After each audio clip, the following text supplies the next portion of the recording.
સાથે સાથે ગીર બરડા આલેચના નેસમાં રહેતા સિવાયના રબારી, ચારણ, ભરવાડ કે બીજા જ કાસ્ટના લોકો પણ જે અનુસૂચિત જનજાતિના યાદીમાં જેમનો સમાવેશ થઈ ગયો છે, ત્યારે એમને દૂર કરવા માટે રાજ્ય સરકારે કેન્દ્ર સરકારને 3 વર્ષ પહેલા દરખાસ્ત મોકલી છે, પણ એ દરખાસ્ત આજ દિન સુધી એ મંજૂર કરાવવામાં આવી નથી। ત્યારે અમે આજે ગુજરાત સરકારને સન્માન્ય ગૃહમાં કીધું છે કે એ દરખાસ્ત મંજૂર કરાવવા માટે બાકી રહેતી કાર્યવાહી વહેલી તકે સરકાર પૂર્ણ કરે અને કેન્દ્ર સરકારને તાકીદ કરે, એ પણ અમે આજે સન્માન્ય ગૃહમાં માંગ કરી છે।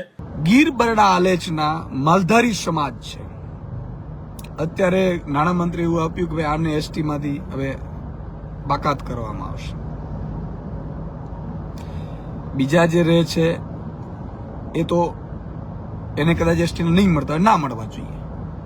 આદિવાસી સમાજ છે એસટી નો, આલેચના જે માલધારીઓ છે એમને એસટી ના રિઝર્વ પેલા મળતા હતા, એમાંય આ લોકોએ આજે ના પાડી, કીધું કે અમે આને હટાવવા માંગીએ છીએ। ભુવા આતાઓને મારી વિનંતી કરવી છે, ભાજપ કરીને બહુ આપણે કૂદકે ચડ્યા હતા। મારે તમામ રબારી સમાજ, ભરવાડ સમાજ, ચારણ સમાજ, ગઢવી સમાજના આગેવાનોને કેવું છે જે ભાજપમાં છે, બોલો શું કરશો? ભાજપને કહેશો?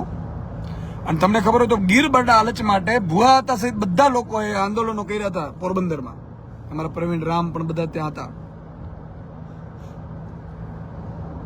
ફરીથી કરશો?